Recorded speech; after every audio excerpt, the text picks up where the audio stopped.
Hi everyone, it's Phil again. Today I'm going to take you through some activities on a website called Project Rosalind. This is a website designed to give students exposure to programming ideas while simultaneously learning about some key biology concepts. My understanding is that from my friends at College of Science Outreach is that one feature of modern biology is this idea of using things like CRISPR to look at DNA and RNA and that sort of thing, and use the computing power that's out there to actually do deeper analysis.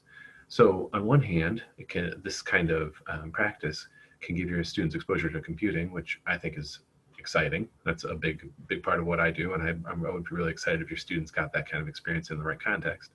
But it also lets them feel like they're doing something that's cutting edge. The great thing about this website that I'll show you is that they have lots of opportunities for extension, and you can tailor your instruction and your use of the website to your instruction. Okay, so if there are lessons that you're doing on, say, RNA and nucleotides and that kind of stuff, you can find the activities here that work with it, and they try to provide some context for all the activities that you're going to do. So what I'm going to take you through are a series of Python programming activities. I'm going to start with some basic Python programming. So for those of you who have done some of that before, you can probably skip the first activity or two. Although the second one I'm going to do involves file input and output, which is something that some people don't have experience with, so you might want to watch that if you've never done that sort of thing before. It allows you to basically read a file in and use that information in the context of your program, which is pretty important, especially for this website. And then I'm going to close with one of the activities from the Project Rosalind website and make sure that you know where to find more. Okay, so we're just going to take a short break here, and hopefully you can come back and join me for the next video where I can talk a little bit more about Python programming. Hi everyone, Bill again.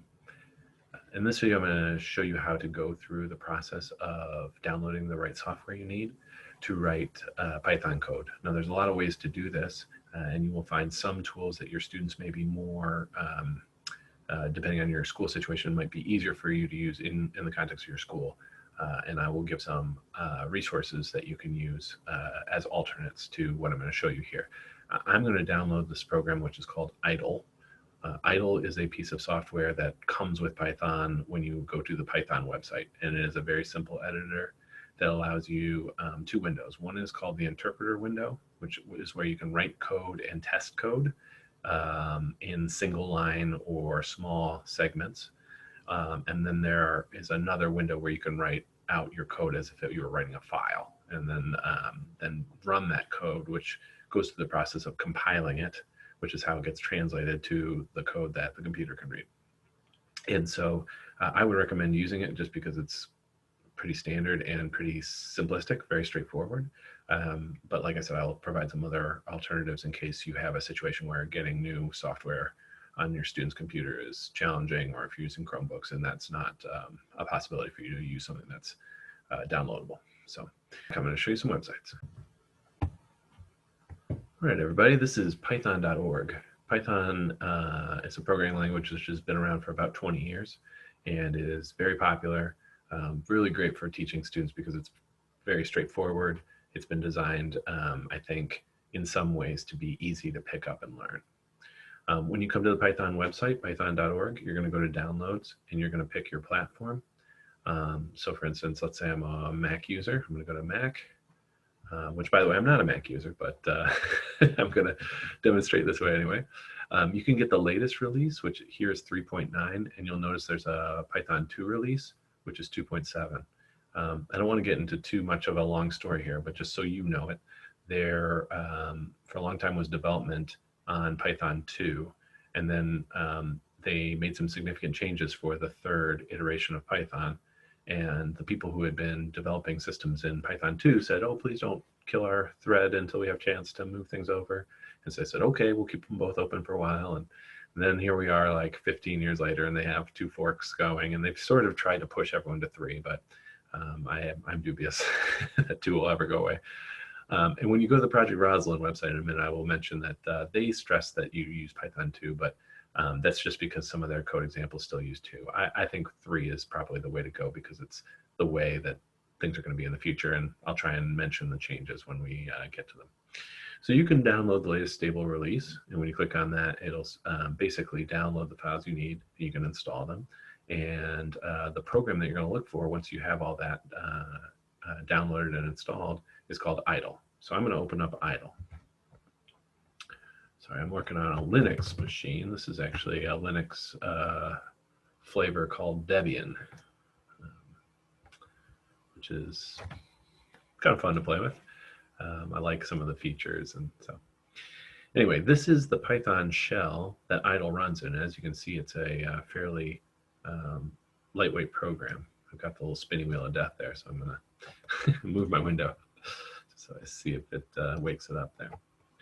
And just to kind of give you a brief overview of Python in terms of how the idle environment works, when you run Python, you are able to type instructions at this command prompt, and the command prompt is will interpret lines in the moment.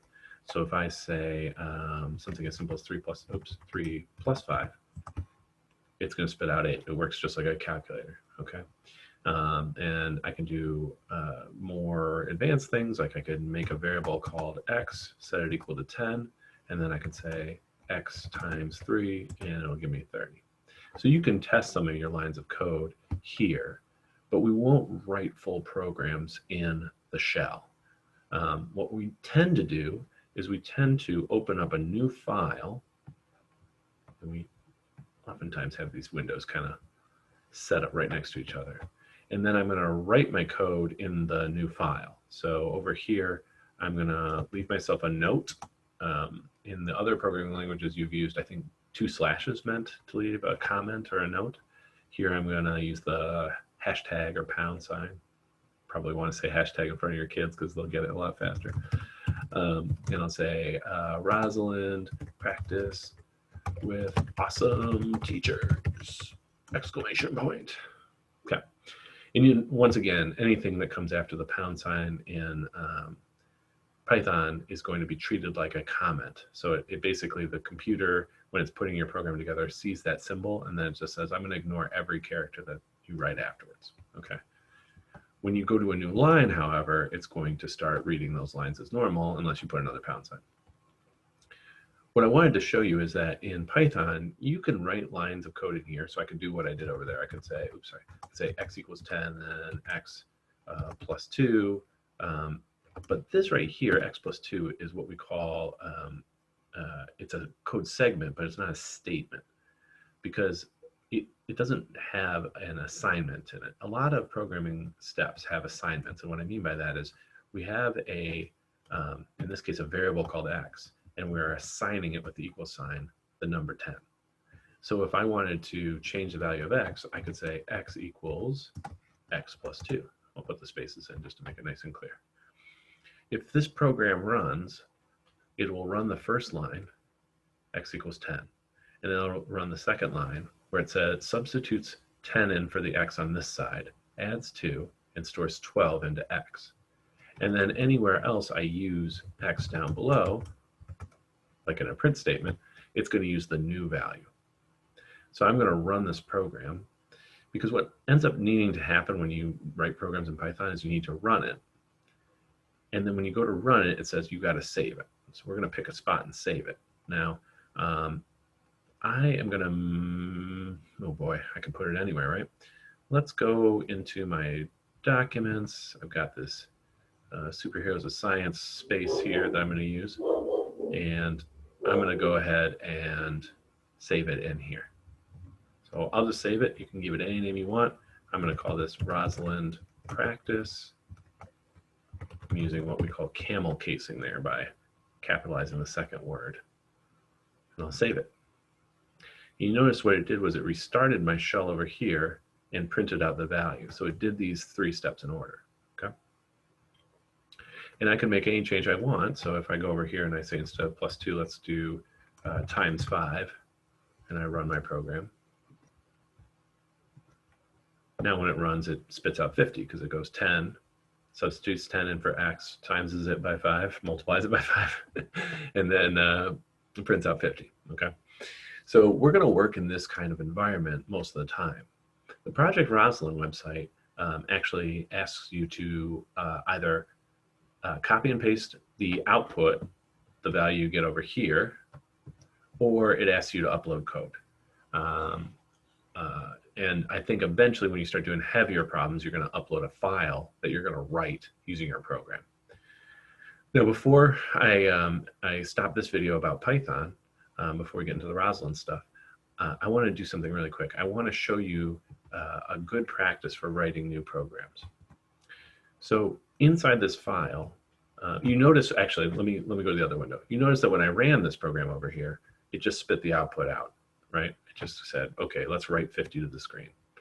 You can actually make your code file over here full of quick definitions of things we call functions, and you can call the function as needed over on in the shell, okay? And the reason we do that is because eventually you're going to use, we think of functions as small units of code, and we might use those multiple times. So I like to do something like this. So we're going to use DEF for definition. You notice that went yellow because that's a keyword in Python.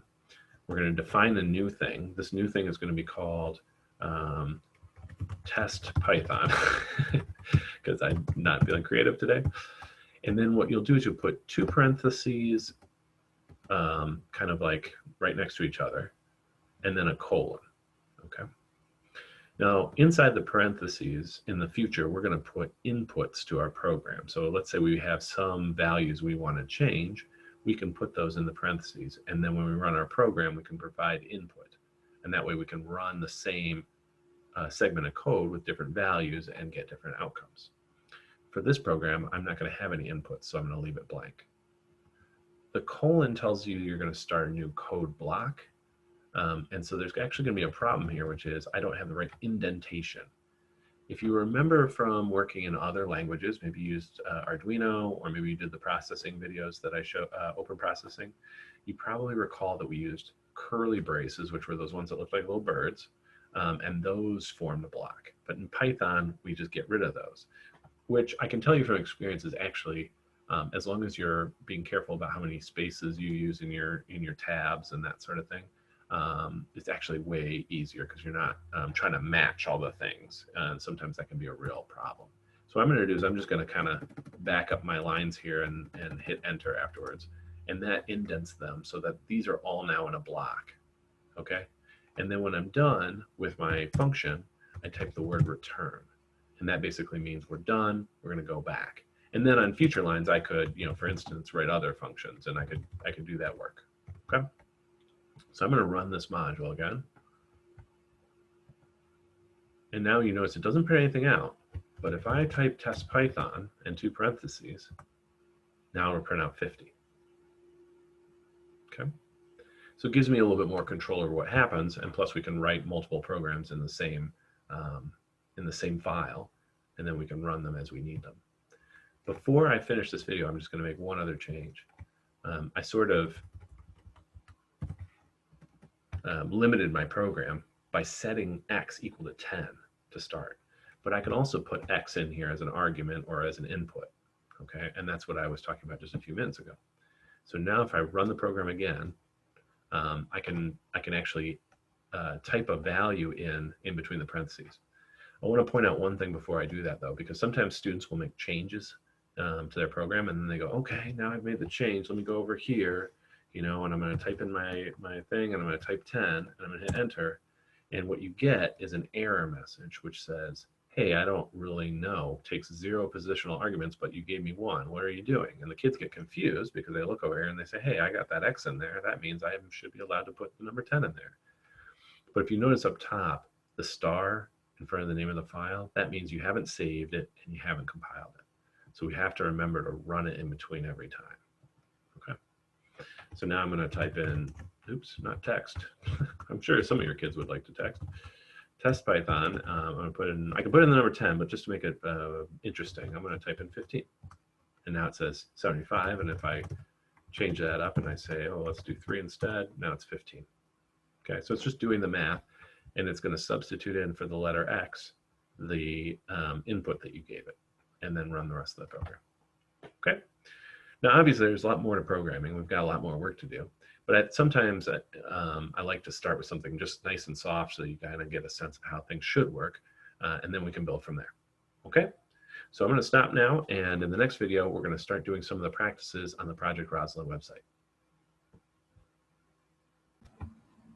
Hey everyone, Phil again.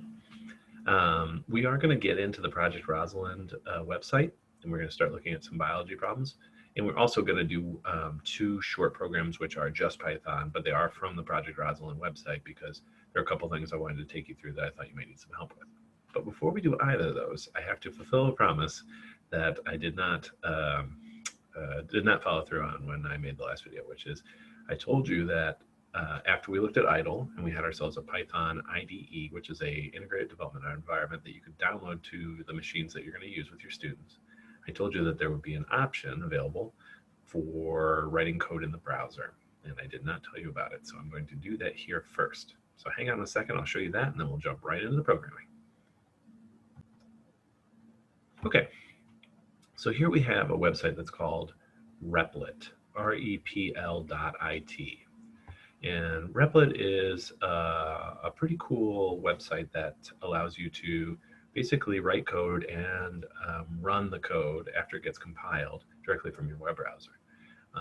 You'll notice that as you're looking at this kind of landing page here, that it's got a couple things that might make you a little nervous. One is this idea that there's pricing, and then this stuff over here that says sign up. Now, I will tell you that there is always a free option on this website. Your students can sign up if they want to save things, and depending on how you want to have them work, you might ask them to do that. But I don't think there's a circumstance in which you should absolutely have to pay for anything. I think you should be able to do what you need to do with this website, especially if you're using it in very fairly limited circumstances, and I don't think it'll be a big problem. If you want to get to the Python stuff, you can do it from this front page, but I have to admit, it kind of drove me a little crazy finding it. You actually have to go all the way to the bottom, and it'll show you all the languages. And you can see there's a lot of languages out there that you can play around with, which is actually great. It's really cool that they provide support for all those things. And the Python one is on here, so you could do it that way. If you click on that link, it'll take you to this page. But just as you, so you can see up at the top here, what they do with the subdomains is they say replit/languages/Python3. And, that's the kind of thing that I would just bookmark, so that you have it if you're going to use it. Okay.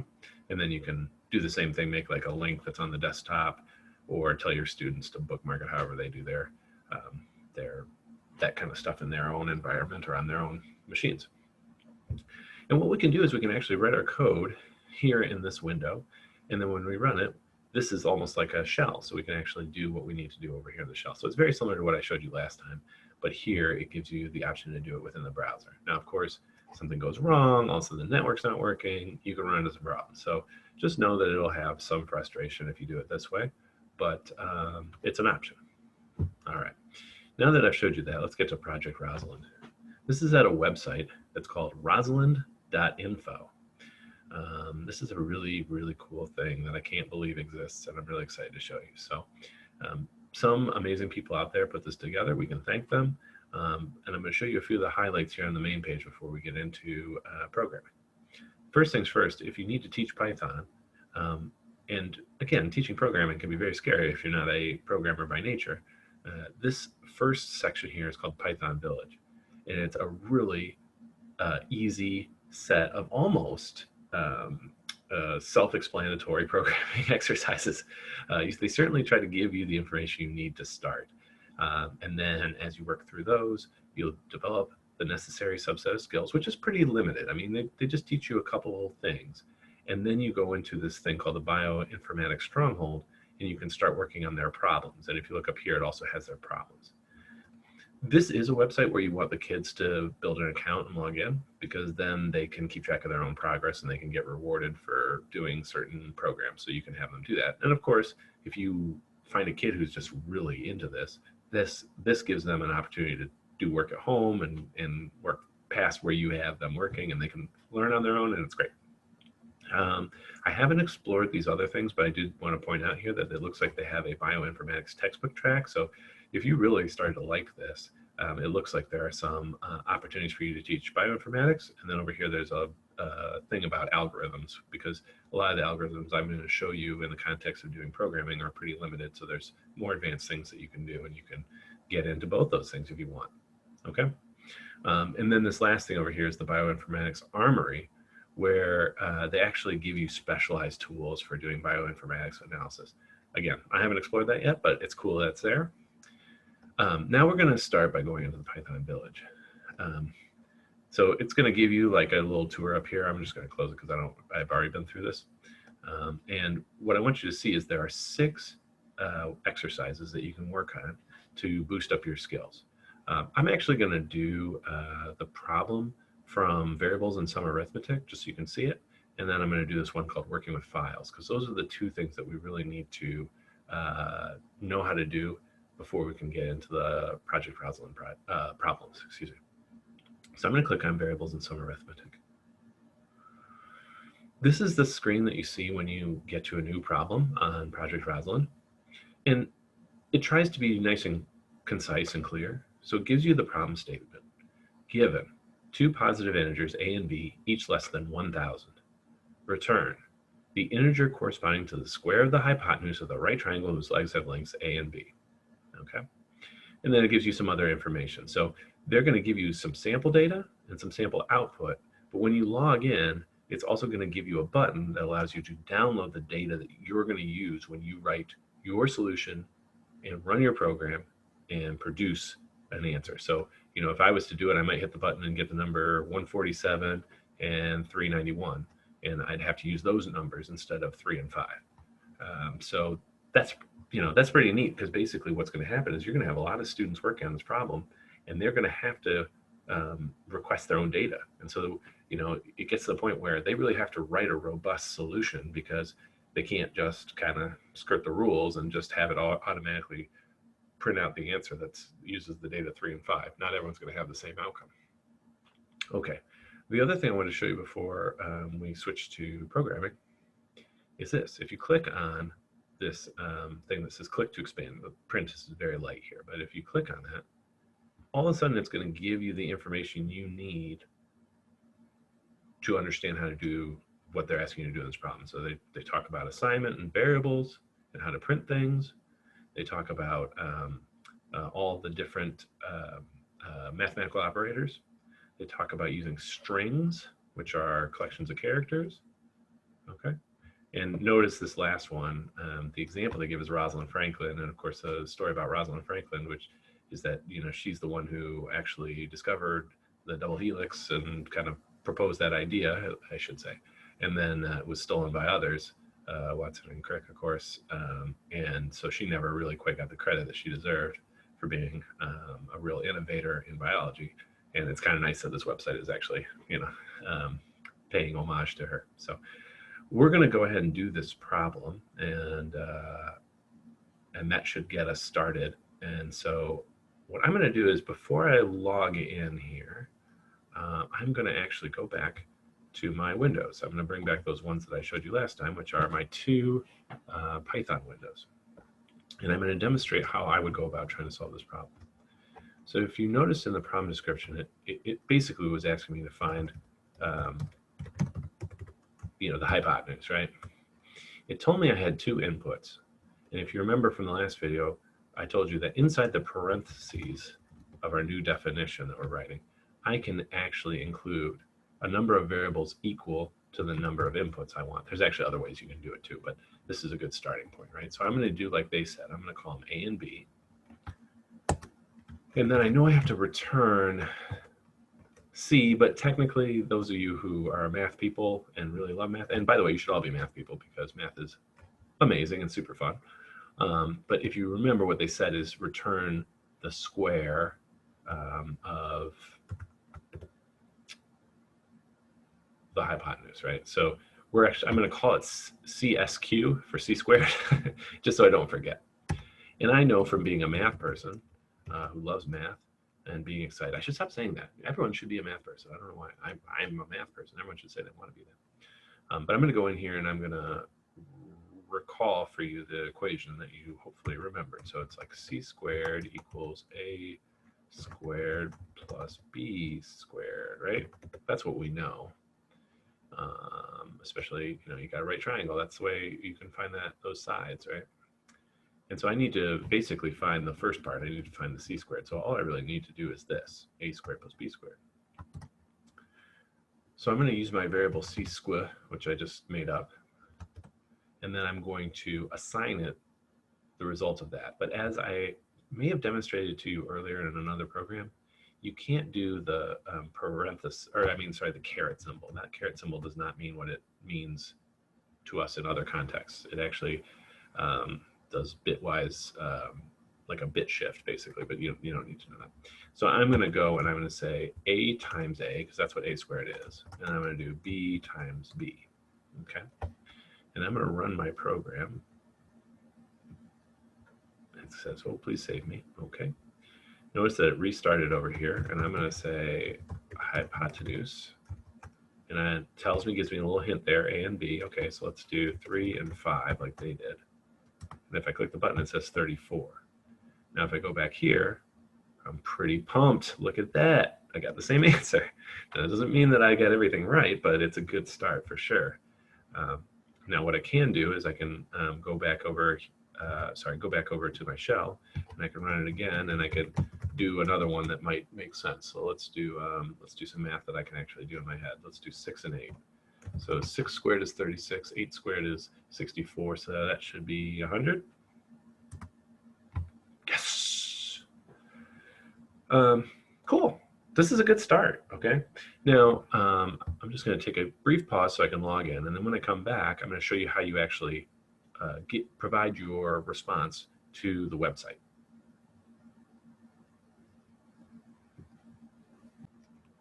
Okay, I've logged in now. You can see my name up there.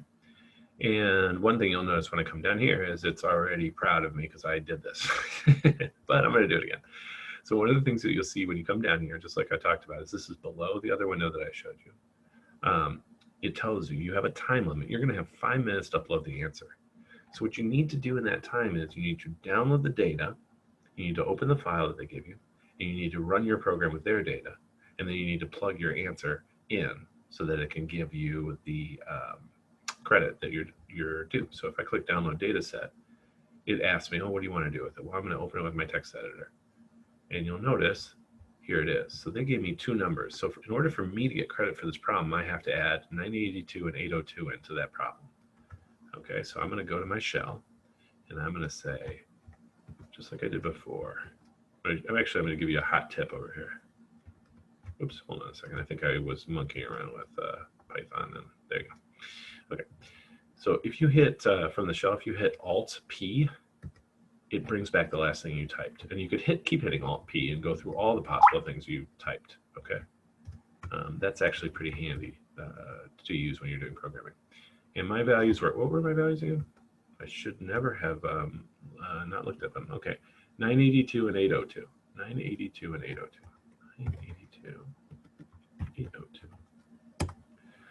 All right, so my answer is 1,607, 528, and I'm going to do the old copy paste. Another thing I recommend doing with your kids is teaching them how to copy paste with the hotkeys. So it's Control C, and here comes Control V. Notice that I can print my answer here.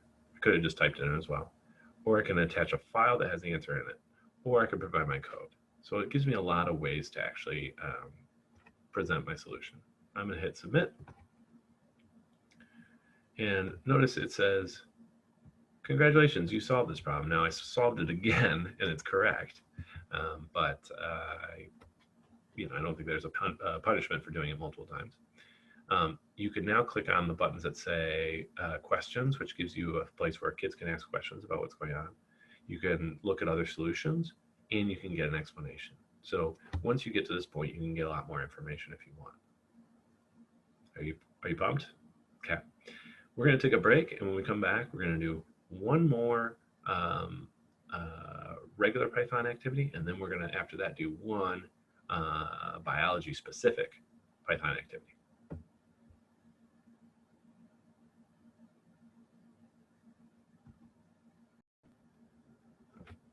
All right, gang, we're back. You've done so well so far. I'm so proud of you. Now we're going to work on the next step, which is we're going to write one program that demonstrates how to read from a file and write to a file so that you can help your students through that. And then we're going to go ahead and do one of the problems from Project Rosalind. Okay, so let's get to it. Okay, so we're back on our problems page. I'm going to click on the one that says working with files.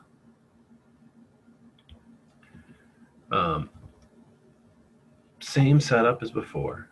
Here it tells us exactly what we're given and what we should give back.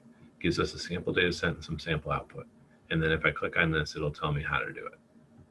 Okay, but I'm going to take you through it so you don't have to worry about the how to. Okay, and then we'll get our data set and we'll go. So this says, given a file containing at most 1,000 lines. Whew, that could be a lot. Return a file containing all the even numbered lines from the original file. Assume one based numbering of lines. Now I think that that could spark some confusion there, so we'll talk about that in a minute. And then we've got our data set. So we've got this little bit of, I assume, something about Sir Arthur and or King Arthur and that sort of stuff. And then you got to print out every other line. So it says, it's the yes, brave Sir Robin, and gallantly he chickened out, bravely talking to his feet. Okay, so it's skipping every other line. Okay. When we run our program, remember, we're going to actually have to download our own data set.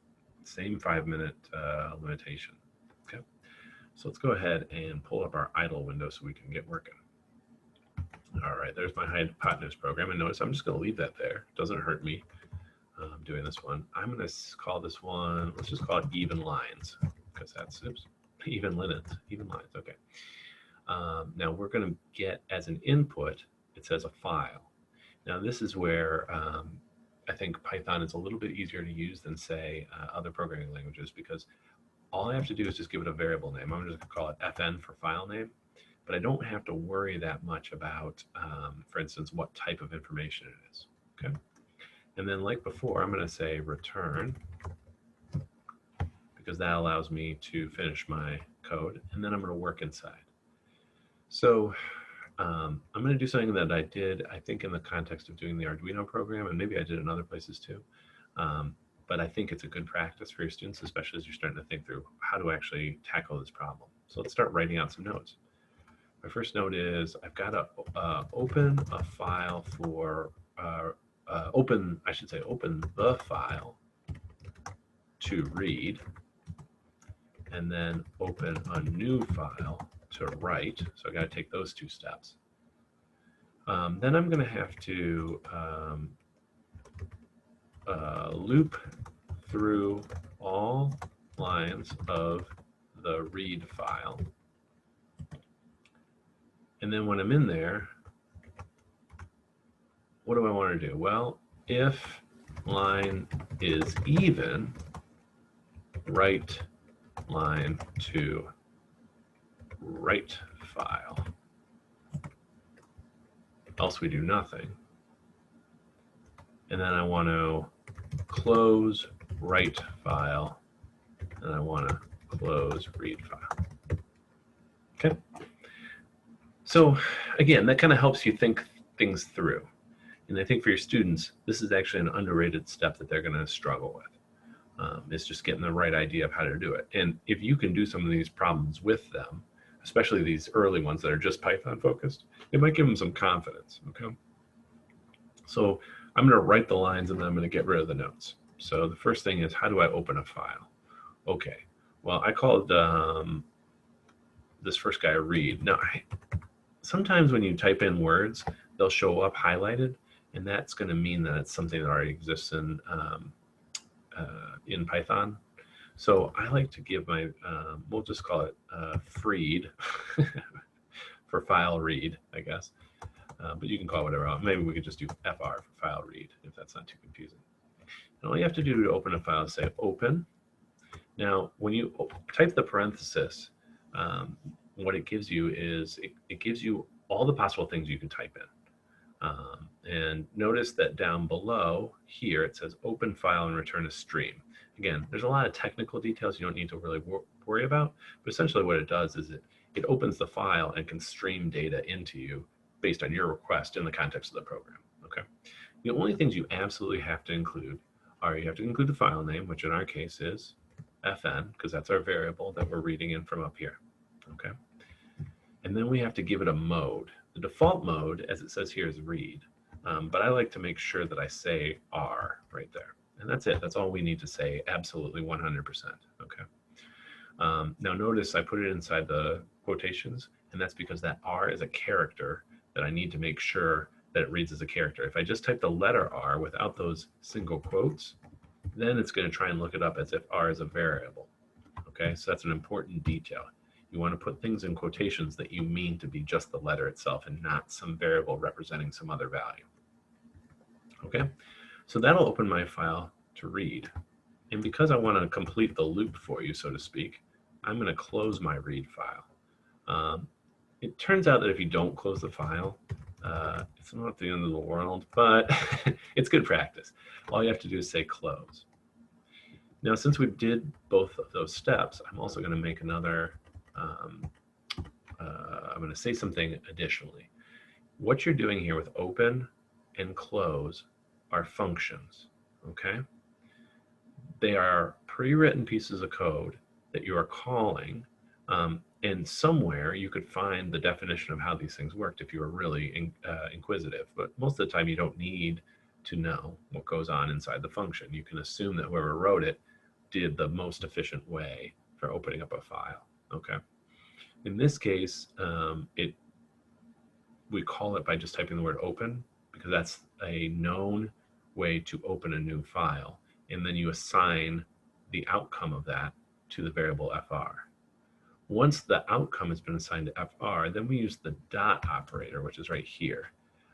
Once you have, this is a little bit more complicated, but once you have objects in programming languages, you can call functions affiliated with those objects, and that's what we're doing here. Is we're calling the close function, which is affiliated with the file that we've opened, the file stream. Okay, I know that's a lot, so don't get bogged down in the details there, but you might get a question about that dot operator, and you'll see it a lot in programming languages, and we're going to probably use it again, okay, as we go along. All right, now this would be a great place if you did this for your students. This would be a great place for you to say, well, now we got to open a new file to write and have them do it, right? So I'm going to call mine FW. I'm going to say open again. Now in this case, I need to make up my own name for the file, and I got to tell it W for write, okay? Your kids can call it whatever they want. I'm just going to call it output.txt because I'm not that creative. And what that'll do is if that file exists, it'll overwrite that file. But if that file does not exist, it will make a new file, okay? And then we're going to close the write file. And we'll just do that by going fw.close, okay? Now my program will work now. It just won't ever write anything because these two steps in between, which I haven't done yet, are the parts where we're going to write to the new file that we've opened, okay?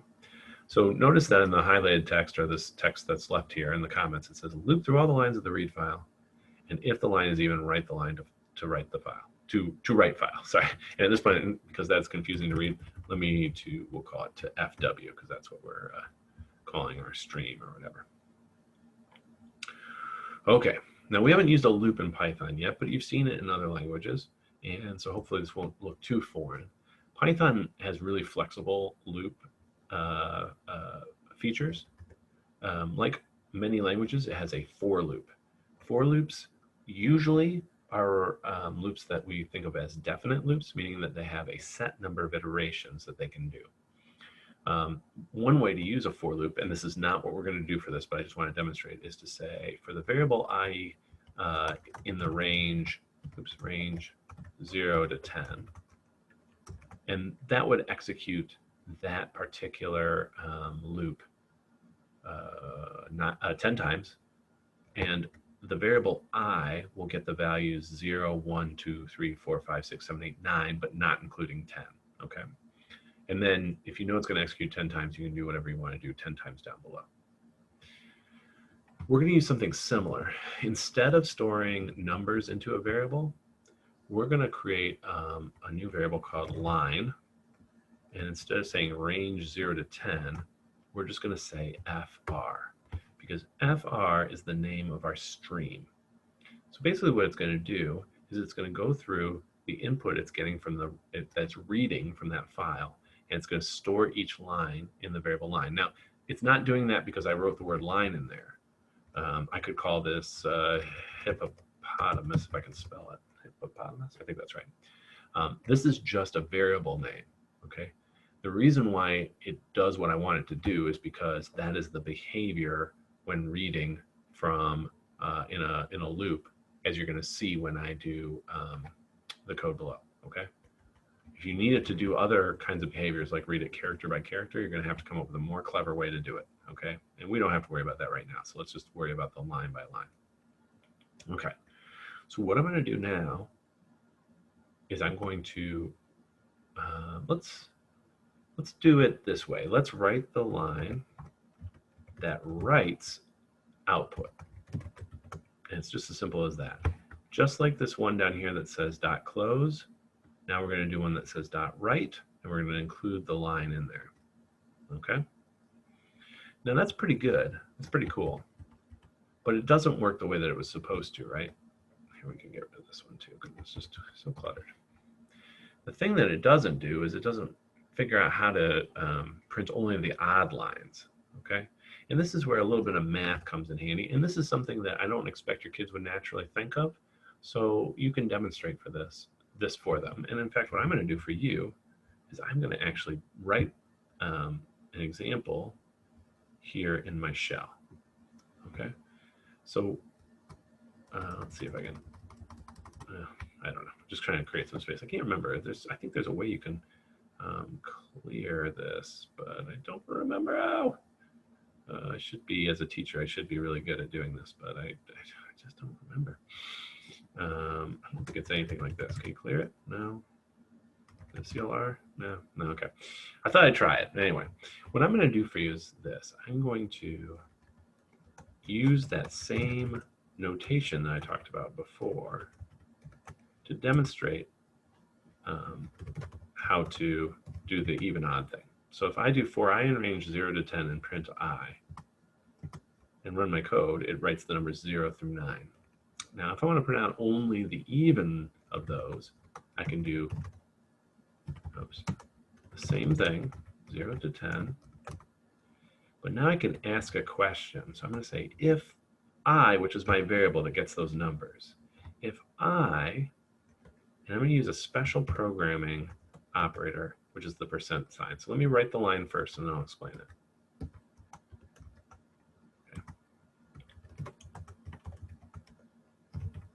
Okay.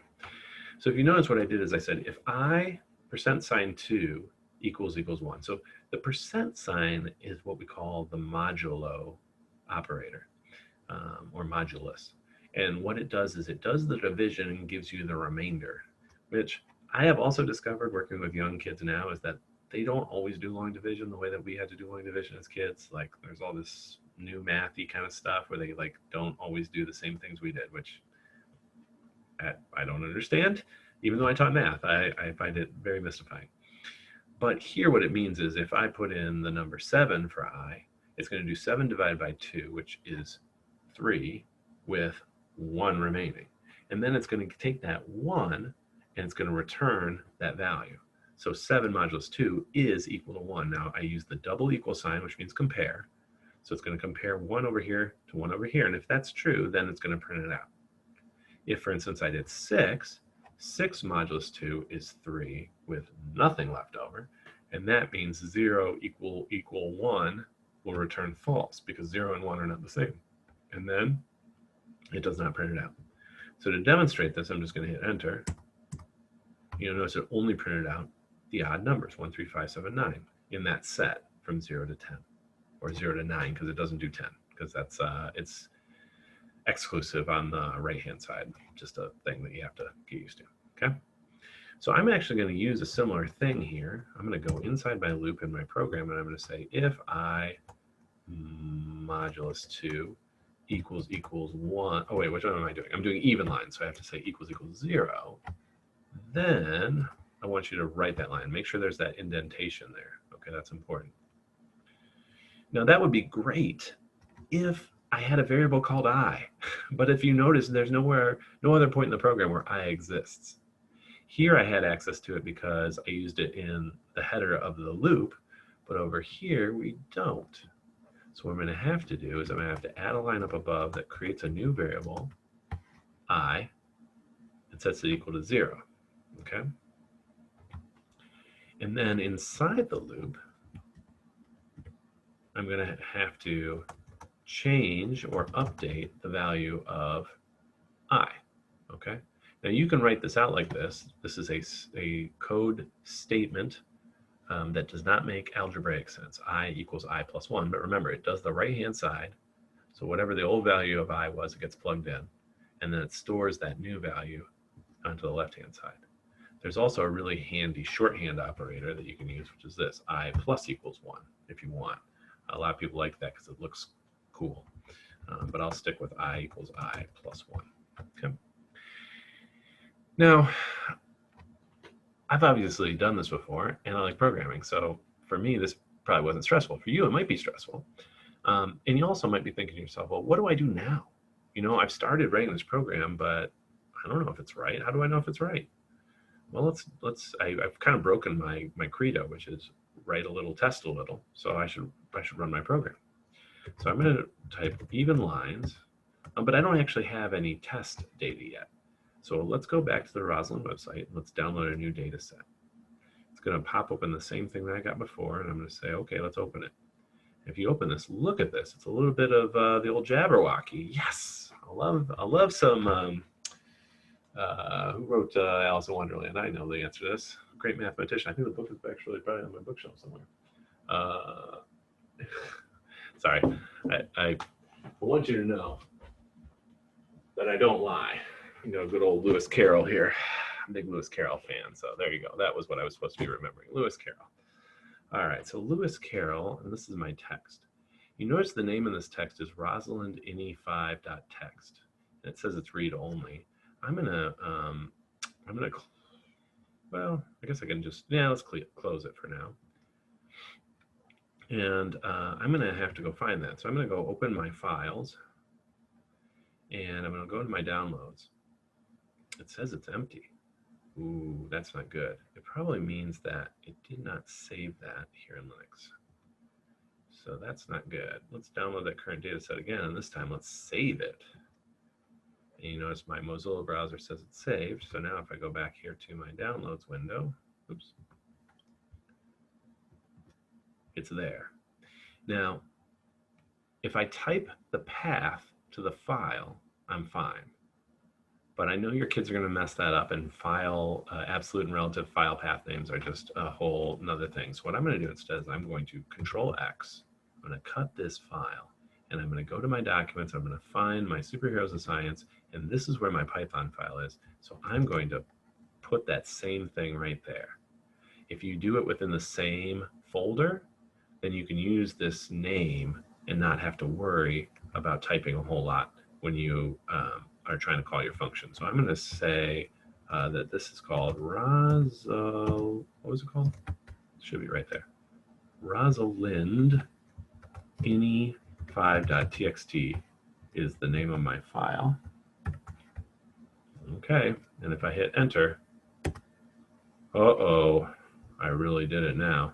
It says even lines is not defined. What did I do wrong? Well, if it tells me even lines is not defined, that means I didn't run my file. Okay, let's make sure we run it. Okay. Oh, it should have worked, I think. Even lines. Oh, here's my new mistake. I had done the right thing, but I forgot to capitalize the word even lines, or the word lines and even. All right, so it's giving me another error. It says, I couldn't find Rosalind in 5.txt. That's because I made a typo. It's ini, I think. So now I hit enter. Okay, so it ran, but I can't see my output. But if we go to my folder, you'll notice that it's created an output.txt. So let's take a look. 'Twas brillig, and the slithy toes did gyre and gimble in the wave. I don't know what that means, but the question is this right? Now I could just say, sure, let's take this and Control C and go to my browser window and submit it. Okay. And if I submit and it's wrong, it's going to tell me. Okay. And you can tell down here that when I submitted it today, I did it wrong. And that's because I think with my data set, I was doing the odd lines and not the even lines. Okay. So I need to go back to my program and make that change. So one of the things that we realize here is that I'm grabbing, it was like I was counting from 0, right? So if I change it to count from 1, it should work. And let's see if I did that right. So I'm going to bring back my even lines, and then I'm going to try and submit my data. But notice that when I come back to the Rosalind website, it says I was wrong, and it's telling me I need to wait. And if you can't see this, it said at one point I had to wait a minute. So that means I've been talking to you for a minute. Wow, man, you guys must be getting tired of me. But once you reach the end of your time limit, now you can download a new data set. So your kids can't just flood the server with wrong answers, which is actually pretty good because it forces them to go back to their code and try and figure out what they did wrong. Now, of course, some of your students are going to get frustrated with themselves, and you're going to have to deal with that, but that's okay. So I saved it again. Now, remember, it didn't go exactly where I wanted it to, so I'm going to have to go back to downloads, and I'm going to Control X, and then I'm going to go back to where I was, and I'm going to Control V, and it's going to say, hey, that's already there, and let's replace it. I don't know what my text will look like. Let's see. What is this one? Oh, it is the same one. Maybe it is. And so we're going to go ahead and we're going to try it again. Oops. Sorry, I'm really giving you. There we go. I knew I'd get it eventually. So now I should have a new output.txt. And just to show you the different ways that you can do this, I'm going to attach the file output.txt. And I'm going to submit. And hopefully, I got it correct this time. Hooray! Okay. So hopefully you've learned a little bit from this one about how to do something with file I/O. And I think the tricky part there was doing the odd and even lines. The first problem we're going to do in the Rosalind dataset, which we'll do in the next video, should give you some confidence going forward that you can start using your Python programming skills to good effect. So without further ado, let's go do that. Okay, you've been with me for a series of videos, and thus far no biology. I promise, now we're going to get to the biology part, which hopefully will inspire you to want to persist through these videos, or maybe even go back and watch the videos that maybe you skipped ahead to in order to see the biology part. So let's go look at Project Rosalind. Okay, so here I am. Looking at the problems page. Now, notice that you can flip between sets of problems over here. I'm in the Bioinformatics Stronghold. It does have this really cool tree view that you can switch to, which actually shows you how you should progress through things. But I think to start, I like to see the list view. And you can kind of see some of the topics that they're going to actually talk about. Mendel's first law, independent alleles, enumerating gene orders. There's lots of cool problems in here. We're going to start with counting DNA nucleotides, and that's going to be our first problem. And then we're going to take it from there. So just like the other page we looked at, it gives you a problem statement, it gives you a sample data set, okay, and gives you an opportunity to download the data that you're going to use. So what it says here is a string, and I want to, I didn't do this in the other videos, but I want to highlight this.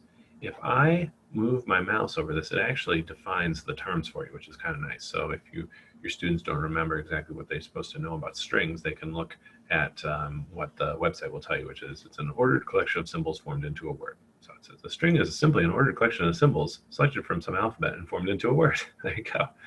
The length of a string is the number of symbols that it contains. An example of a length 21 DNA string whose alphabet contains the symbols A, C, G, and T is this string here. So given a DNA string S of length at most 1,000 nucleotides, return 4 integers separated by spaces counting the respective number of times that the symbols A, C, G, and T occur in S. So what's nice about this, I think, for those of you who want to teach some biology, is as you click to expand this, it actually takes students through, what exactly is going on in terms of nucleotides, phosphates, the sugar phosphate backbone, all that stuff that you all know and I don't really know, that I should spend some more time with. But then it, eventually gets on to these bases, adenine, cytosine. Oh boy, I'm going to get in trouble because I'm going to try to pronounce these, guanine and thymine. Maybe they're long eyes, thymine. I don't know. But that information is there. So you can inspire the kids. They've got some cool drawings and some other pictures that they can use. And they can actually learn some of the interesting things about molecular biology here and then go and try and solve the problem. So it's got both pieces for you. I'm going to help you solve this problem. So remember, we're going to get a new file. It's going to have a bunch of characters in it, and we want to be able to read those. Now, we could do it by actually taking whatever the data set is and reading it in like I showed you in the past video, but I think to save a little bit of time, I'm going to do this in a way that's a little bit faster. So for this function, which I'm going to call, let's see, count NTs, okay? And remember, we're going to get a string S, and then I want to return when I'm done. So let's see, what do I need to do? I need to find 4 integers. And those integers are going to count my A's, my G's, my C's, and my T's. So what I'm going to do is I'm actually going to make variables to keep track of all those things. Okay, I start out with none of any of them. Okay, then I want to go through my, I want to actually look through my entire set, which is this string. So I can do that character by character by doing this. So I'm going to say for I in range, and then I'm going to go from 0. I need to know how long S is going to be. So I'm going to say len S. And I'll give you an example of why that works over here. So I'm going to type len, which is it's a function that returns the length of something. So if I say, let's see, what is the length of Phil as a string? Oops. It'll tell me it's 4. And if I say, what's the length of Steve Smith? Keeping in mind that there's a space in there, it tells me that's 11. Okay, so whatever size string it gives me and stores in S, I'm going to have from 0 to S. And something I didn't talk about in the other videos, but is important for programming, is many programming languages index data starting at 0 and go up to n-1. So if it's, the length of something is 10, it'll go from 0 to 9. If the length is 25, it'll be 0 to 24. Okay, so that's what we're going to use here. And now I just have to ask a series of questions, right? Because really what I'm trying to say is, if the character at position I, so this is the notation we use, and this is in some of the videos that or some of the lessons in Python we skipped, but this is how we can address individual characters. So I'll demonstrate. So if I say S is Phil, and then I say S subscript 0, it's going to give me the P. And if I say S subscript 2, it's going to give me the I, okay? Because it's indexed starting from position 0. So in this case, if I say character I, whatever that is, if it's equal to A, then I want to take my A and I want to add 1 to it. Now that's my only possibility, right? There's 4 possibilities of characters. So I'm going to say elif, which is like else if. So let me write this out first, and then I'll walk through why we did it like that. So we're going to do C's here. Sorry, I'll move my mouse. So we basically write the same thing, except now we're using C. This ELIF is like saying in other programming languages else if, which they don't do. They have the shorthand in Python.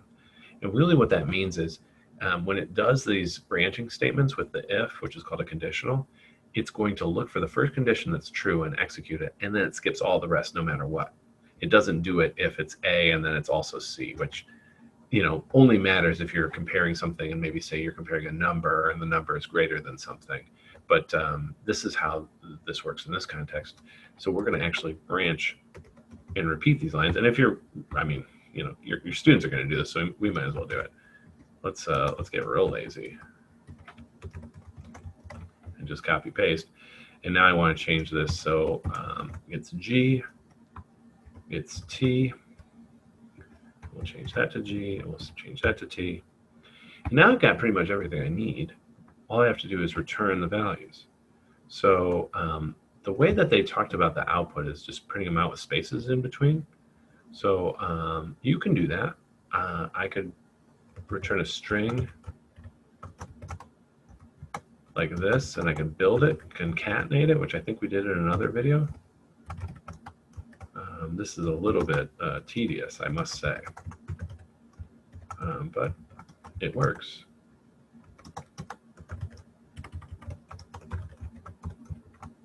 Okay. And now let's try and run our program and see if it works. So I'm going to do it with a really simple one, because before I even do this, I'm going to say count NTs, and I'm going to make my own string. So let's go AT, TT, GC, GC, TTT, CAT, yeah, A. I don't know. And I'm going to hit enter. And it tells me there's 3 A's, 3 C's, 2 G's, and 6 T's. And it looks like that is correct. So I feel pretty good about this. And again, if you're working with students, take your time. I'm kind of rushing because I know you don't want to watch me talk for 25 minutes. But now we're going to go back to the Rosalind website. We're going to get our data set. And this time I'm going to do it like I did in the first videos, where I'm just going to open it up. Here's the string they give me. So I'm going to hit Control A to highlight all of it and Control C to copy it. And then I'm going to go back to my Python window. And I'm going to do count NTs. I'm going to put a single quote, and I'm going to paste by Control V. Oh my goodness, that's a lot. So now if I hit enter, look at that, 214, 212, 207, and 220. So I'm going to copy that, and I'm going to put my answer right here. And I'm going to hit submit. Cool, I got it right. Okay. So hopefully that gives you some confidence going forward. But I think it's really cool that they have a mixture of biology and computer science, so that you can actually leverage both. And I think in some cases it might help the students to understand more about what's going on in the biology problem if they do the programming exercise. And certainly for some kids, they're just going to have fun doing something that's like logical and technical, and it will make them feel like they're really cool. You know, coding is like a superpower. So you are going to give them this this real confidence boost if you kind of expose them to this these kind of activities, and if you support them. Remember, I've been going real fast. You want to just take your time with it, and let them, you know, let it kind of marinate. You know, give them a chance to make mistakes. Maybe do some of these exercises as a big group, because that might be more fun in terms of like helping the kids along and getting them used to seeing code. When I teach programming, I always go with what I call a read, modify, write progression. So at first they're just reading code and telling me what it does, and then I'm having them modify the code to make little changes here and there so they understand a little bit more, just to kind of demonstrate that they know what it should do. And then I have them write their own code, because they've seen enough of it now that they see the patterns. Okay, so that might help you as well. From here, I think we've got one more session that you can check out. Hopefully you'll do that with me. But if not, thanks a lot for your time and good luck. You know, I said this the other day, if you do want to reach me, you certainly can send me emails or contact me on Twitter, and I'd be happy to help you out.